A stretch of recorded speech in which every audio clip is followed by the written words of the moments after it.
Hello and welcome to video number 8.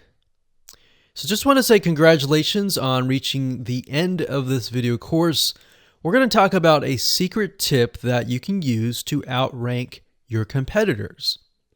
So we briefly talked about why having a longer video was important, right? So one secret tip that we can give you is that what we have found that works is the following. Longer videos in the sense of live streams, which means you get on YouTube and you talk to people live. You have webinar replays and videos where people expect them to be longer. So in other words, people are expecting these to be longer. If you make a normal video that people expect to be 5 minutes and you make it an hour, then you're not really going to hit that 50%. But when you have a live stream or a webinar replay, usually people typically expect it to be at least 1 hour. So because people expect it to be 1 hour or longer, they expect to take time out of their busy schedule to actually watch your longer video. And what we found is these work really well compared to the average video. So let's discuss what you need to do in terms of software or even web applications that you need to create live streams and webinar replays. So in order to create a YouTube live stream, you're going to need to have a broadcasting software.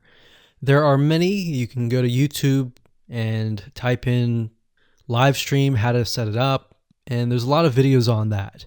But this is one particular one that we have used and that has worked really, really well for us. It's called Open Broadcaster Software and it's free, best of all. And that is located at obsproject.com. So as you can see here, there is versions for Windows, Mac, and Linux. So it's simply as easy as downloading and you can start streaming. So the reason why you need this software is basically what it does is it connects to the YouTube live stream system. And when you're ready, you click record and you're good to go. Now, I'm not going to go in depth on how to use this product just simply because there are so many different options and so many different ways of using it. Now, like I said, the tip is when outranking your competitors to have longer views. This is good for kind of a face-to-face talking head type long video. Now, if you want to use a camera, you can do that. If you want to do something like screen capture, meaning you're going to show your screen, then you're going to want to use something like GoToWebinar.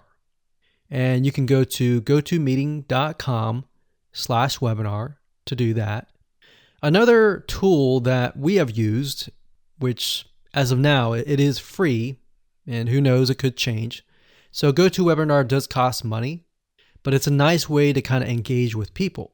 So this is the route that I would go if you are engaging with people. If you're not engaging with people and you're simply doing screen capture, there is a tool called Use Loom. Let me show it to you.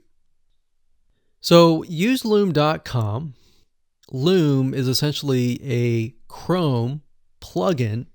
And what it does is it allows you to record your screen. It's super easy to use. In fact, it's super, super fast. It's so fast that you can literally start recording and within seconds when you're done, you'll have the video in hand. And you can download the actual video file to your computer really fast. So those are the 3 options that I would go to, and really depends on the avenue that you want to take. So like I said, create a longer video, but just don't create any content. Make sure that the content is valuable because you want to make sure that people watch all the way through. Or if not, watch at least 50%.